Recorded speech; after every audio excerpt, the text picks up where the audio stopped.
welcome to another episode of The Decision Hour. I'm Adam, your host, and I have a tasty treat for you today, I guess you could say. I'm digging this. I'm super stoked about the guest that I have for you today. He's a New Orleans chef who steps out of Louisiana into the kitchen of the rich and famous. He's cooked for Diddy, Will Smith, Xhibit, Tyrese Gibson's, Robert Smith, companies like Mercedes-Benz.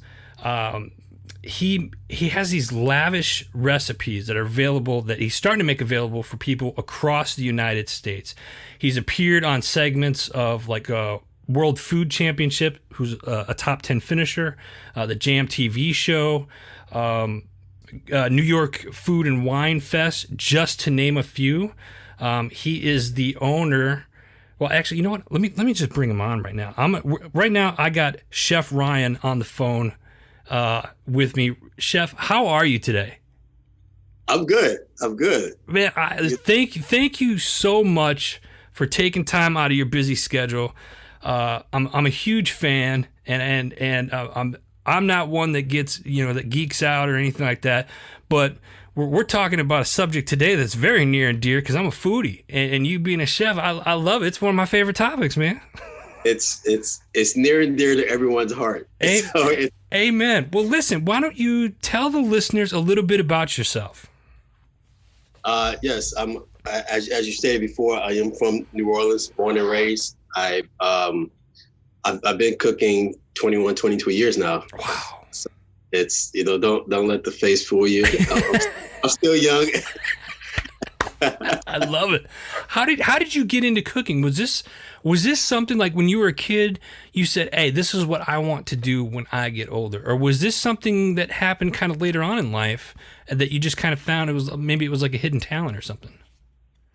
I guess you could say it's be a little bit of both.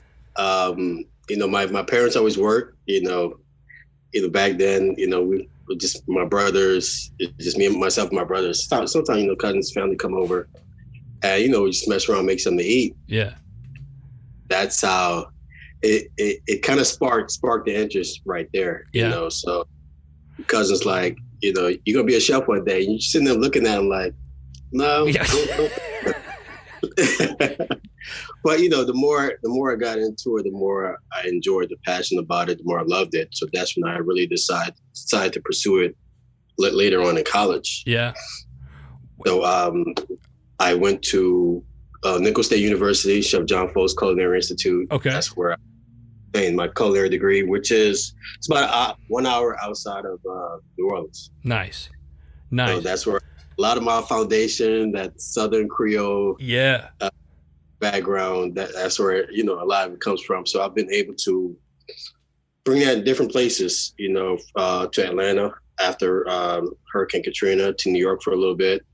Now I'm in LA, nice. Bringing, kind of meshing Creole cooking with California cuisine. Really? Okay. All right. Now, there's so many questions here.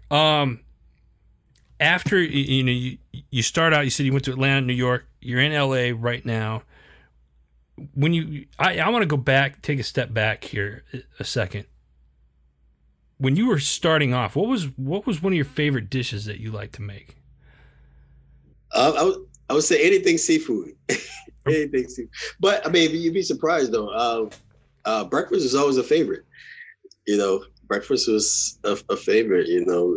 Grits are a staple. Yeah, there you go. That's what I'm talking about. You gotta throw the grits in there, man. Instant grits, the real grits. 30 minutes. The real deal. The real deal. I love it. Now, you got quite a social media presence, and when I don't want to get into your book, but before we get into all of that stuff and the recipes and stuff, where can people find you? So for the listeners that are listening to the show right now, you're already online. Where can they find you on social media? Well, to start, they can find me on my website at RondenoCulinaryDesigns.com. Okay. Instagram, I'm Nola Chef 212, and my other Instagram page is Rondeno Culinary. Facebook, Rondeno Culinary Designs, and Rondeno Spice Collection. Find me there. Okay. Twitter at Chef Ryan Rondeno. And you can find me on LinkedIn also at, Chef Ryan Rondeno. Perfect. Oh, and so, follow my YouTube channel, Chef Ryan Rondeno, showing you live recipes of, different things. Yeah. How to cook jambalaya, crab cakes, some things, well, a lot of things you can do at home. A lot of things that's feasible. No matter where you are in the country, you can obtain the ingredients and just cook this in your own kitchen. Well, yeah, that's a great segue into the next question I had for you. Is like you have some stuff now that you're making your techniques, tips, and some of your recipes available for everybody now. So is that the easiest way to do that? Is online? I'm assuming that they can pull it up and they find some of that stuff on your website and stuff as well. Yeah. You can find like recipes on my website. The lobster mac and cheese is one. It's early, Chef. I'm getting hungry just talking about it, man. It's too early,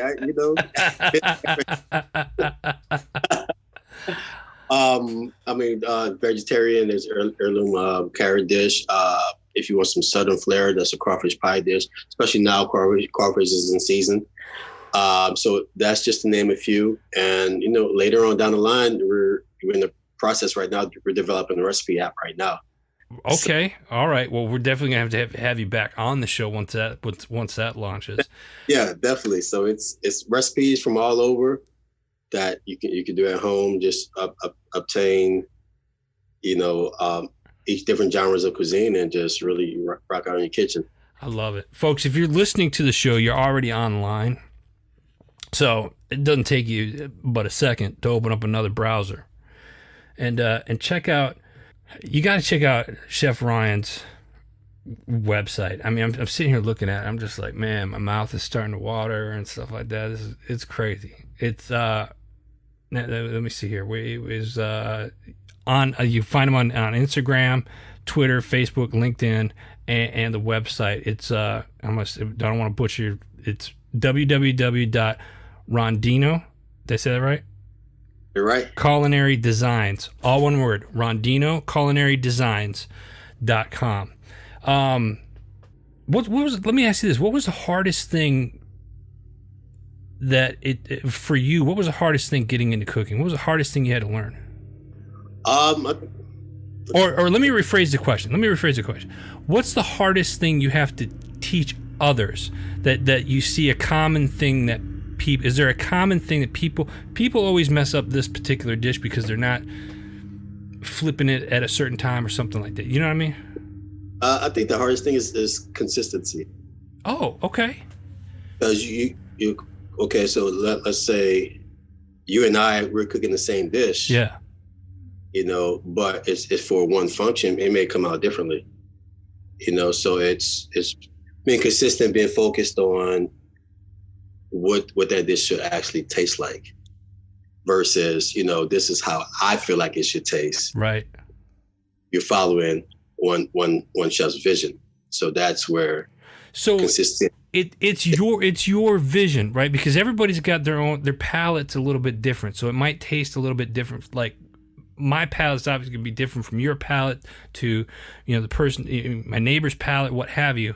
We could all taste the same dish, but we all might have it might taste a little bit differently. Is that normal? Right. Yeah. That's normal. That's very normal. And especially in like certain dishes, because if you go to New Orleans and you have gumbo, it's gonna be different every place you go. Oh yeah. There's gonna be something different about it. So it's like you said, it depends on the palate, it depends on the structure of how they were taught to cook the gumbo. So that's another thing as well. Ryan, you've been you've been in the home of so many people, and I want to spend just a minute talking about some of these people: Diddy, Will Smith, Tyrese Gibson, and some of these high end companies and whatnot. Do you have a most memorable moment with some of these people? You always take a page out of each one. I was able to cook. I cooked for Common. I cooked his pre-Oscar party. So he won an Oscar for his song, one of his songs, and for that party. I think the last time I cooked for Tyrese was his Black Rose party, Black Rose CD, which was at the Samsung Center, which was very cool. Will Smith, just traveling with Will Smith. Yeah, I was able to travel with him, cook, really get to know them on a personal side. Yeah. Which was a lot of fun. Now, and cooking, some of his favorite dishes. This is my opinion, and correct me if I'm wrong, but I look at cooking as kind of an intimate feel to it. You know what I mean? It's a connection with the food. You feel the same way about that? It is. Food brings people together. Good and bad. Good and bad. So it's, look at the time we're in now, in quarantine, but you gotta feed yourself. You gotta have something to eat. So I might need to feed myself a little bit less, but that's all right. That's for another show. You know what I'm saying? But it's the center of everything. You got football season coming up. You gotta have food. Food's a staple. So let's switch this over here a little bit. Here, I want to talk about your culinary designs and your spice collection. Hit us up with tell us about your spice collection. How that started. What prompted that to get you going on that? The culinary spice collection started to the point where I just wanted my own line of rubs. It's always been a vision for myself for a long time. Yeah. Before everything was everything. So you always, you just start cooking. You walk in aisles and stores looking for products, and you see spices. So, it's one of your goals you have set in life. Okay, I want my own product. So now I was in a position to create my own product. That's where the spices came about. So, of course, to start, you got to pay homage to Nola Creole. That's first things first. Yeah. You got to have a Creole spice. All right. Then, you break in the summer, or, depends on where you are. California can grill all year round. So the Ancho-Chili BBQ. Mm-hmm. Then we got the citrus herb, if you like, lighter things, floral things, something lemony, herbal. Right. Then we break into the smoked coffee. So I like smoking things, brisket, lamb, pork, nice pork butt, rub the smoked coffee, like a good pulled pork for that. Then, you have the Korean jerk with some island flair, Caribbean jerk seasoning. Of course, jerk chicken is common. Jerk dinner with jerk beef, jerk shrimp. So just a lot of different things you can mesh with that. And of course, there's the gumbo rub. So the gumbo rub can be used as a seasoning, or I like to tell people it can be a base to make a gumbo. So if you feel like you don't know what to put in the gumbo, you can just add it without even thinking about it. But of course, you still got to make your roux in that base. But your spice, for spices, it helps you in the long run. How many of y'all listening to this right now are just salivating at the mouth and hungry right now? I am. Tell me. I tell you. I am. Now they can, everybody, again, check out the website. That's where they can get all of your rubs and stuff. Man, so many more questions here, man. All right, let's do this. 3 cooking tips that you have for the listeners. Go. 3 cooking tips. Let's start with fish. Fish, you're cooking, say skin on. Okay. Skin side down. Right. But there's a trick to where you can take the back of your knife and just rub the knife along the scales of the fish to remove the excess moisture. Okay. So once you season that and cook it skin side down, you have a crispier skin versus parts of it's crispy, parts of it's soft and full of moisture. Now you bringing up something. Now I gotta ask: best way to cook fish with skin side down. Let's say you got Atlantic salmon, skin side down, right? Right. Do you cook that? In a small skillet, Or do you cook it best on? Is it best on the grill? I prefer skillet, cast iron pan. Good, nice saute pan. Yeah. Yeah. All right. Good. Okay. What's another tip you got for people? Because I'm taking notes. There's a reason why. Hey, we having fish tonight. I'm just letting you know. I noticed there are some people that struggle, or I'm not gonna say struggle, but get intimidated by making a roux. So you make a roux for, say, you're making a gumbo, say you're making a dark soup. But we're gonna talk about a gumbo. So you make a roux. You want a dark chocolatey color. So a great tip is to let your oil come up to like 375, 385 degrees. Not at smoke point, just right under it. Then you add your flour, whisk vigorously. Then your roux turns brown instantly. So instead of taking 30 minutes, you can do this in a couple minutes.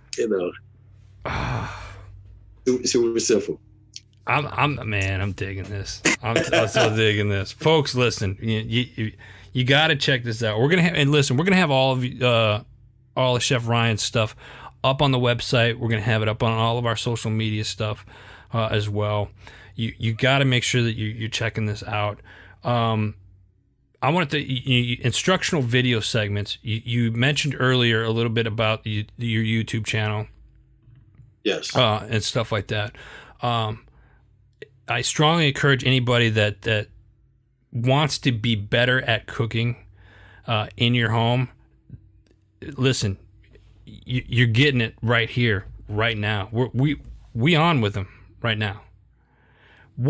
Chef, what do you want people to know? Do you have anything coming up here in the next couple of months or anything like that? Yes, we're working on putting out an app in the next couple months. Okay. So I plan to have that out late summer. Okay. So that's what we're working on now. And you'll have like recipes and like tips and stuff like that on that app?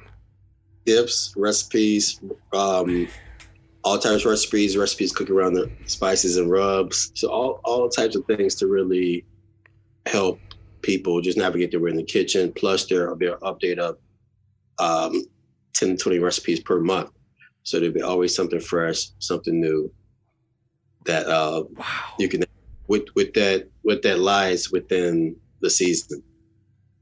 So if you feel stuck in the fall, you can refer to the app. What should I cook for this certain day, that day, this holiday? It's summertime barbecuing, so a lot of different things you can really be able to follow. All right, and you just said something that prompted another question here. Right now, favorite dish to make. Right now. It's barbecue season. Yeah. I have no other words for that. Give me what we barbecuing. What we barbecuing, Chef? What are we doing? If you and I today, what do we got? What's on the menu? We got ribs on the menu. Ribs is on the menu. Yeah, you can't go wrong with ribs. You can't go wrong. In the nice baby rack, pop them in the smoker. Till they fall off, but it's the thing is, getting creative with your ingredients, getting creative with your barbecue sauces, playing around with flavors, mustard sauces, vinegary barbecue sauces. Even you can add like molasses and soy, like soy sauce to barbecue. It's more some heat and flair to it. So you can kind of play around different flavors. It really is a science, isn't it? It is. It's the art and the science. Yeah, and I think that's the beauty of food in general, mm-hmm. is that there's such an art form to it, because when the finished product and how you guys make it look so presentable, like mine comes out, it's on the plate, like it might not look like much, but you eat it and it tastes good, like I'm happy, you know what I mean? But you're not only making it taste good for people, or taste it great for people, but mm-hmm. the presentation, I think, often gets overlooked for chefs and whatnot, because it's like, yeah, you got to make this taste good, but now you're presenting it, and that in itself is an art. Right. Well, right. I mean, I guess it depends on the person, because some love it. The foodies love the presentation, but some. I don't care. Like, put it in front of me as long as it tastes good. Like, I'm eating. If it's in front of me, I'm gonna eat it. You know what I'm saying? Exactly. You know. Exactly. But I mean, some say it looks too fancy, too good to eat. So you know, they just want a plate of food on the plate, and that's it. Yeah, slap it down, because it's all going right here. That's it. It's going in one place. That's it. But you eat with 90% of your eyes. So if it has to look appealing and appetizing to you, if in order for you to digest it. I didn't know that. So I learned something today. Say that again. You eat with 90% of your eyes. 90% of your eyes. Wow. 10% in your mouth. So that's cool. I did not know that. That's my mind's blown right now. But it makes total sense though when you say that. Right, because I mean, if you look, you go to a restaurant, look at a menu, which your first thought is what looks good. Yeah. And so that's your first thought. Yeah. Then you know, you see servers bringing out food, you kind of checking out what other patrons are having on their plate. So you're in tune to what you want to order. Right. Versus, okay, automatically that tastes good, but you haven't tasted it yet. So. Chef, real quick, tell everybody again where they can find you. Give them the website and your social media contacts. Yeah, you can find me at RondenoCulinaryDesigns.com. My Facebook pages, Rondeno Culinary Designs and Rondeno Spice Collection. My Twitter feed is at Chef Ryan Rondeno. My YouTube channel, Chef Ryan Rondeno. My Instagram is at Nola Chef 212 and at Rondeno Culinary. Love it. Chef, I got one more question for you as we're wrapping up on time here. Yes. Name a time in your life where your feet were on the line and you had to make that decision. What was the decision, and what was the atmosphere like for you at that time? I would have to say Hurricane Katrina. All right. You, of course, we all know what happened during the hurricane. Yeah. But you're at a decision to, okay, what do you do next? Where do you go? You know, do you stay in Louisiana? Do you travel out? Go to Texas? Go to up north? Go to the west? You know, where do you want to go? So I initially made the decision to move to Atlanta. You know, it was the best situation for me. So that's where I had to set my foot and set my path for my next culinary venture. I love it. Ladies and gentlemen, Chef Ryan Rondeno. Chef, I appreciate you coming on the show, sharing a little bit of the insides of what you do. We're going to make sure that you have all your information up on our website and all of our social media platforms so we can get people over and cooking with you here soon. Folks, listen, this is the next best thing. If you can't have the man in your house physically, you can have him on your phone, your computer, your iPad, whatever. Yes. Cook with Chef Ryan. Cook with him today. Right. You know, we can extend it out. You know, maybe we'll do an Instagram live and do a cooking session. Well, listen, I want to say on behalf of Heroes Media Group, you always have an open mic here. So anytime you want to come back on the show, by all means, let me know, my friend. I appreciate you. Definitely, I appreciate it. Folks, that's all the time that we have today. Make sure you check it out. And we want to make sure we give Heroes Media Group a quick shout. If you are interested in becoming part of the HMG family, go over there to www.heroesmediagroup.com. Until next time, you've been listening to The Decision Hour.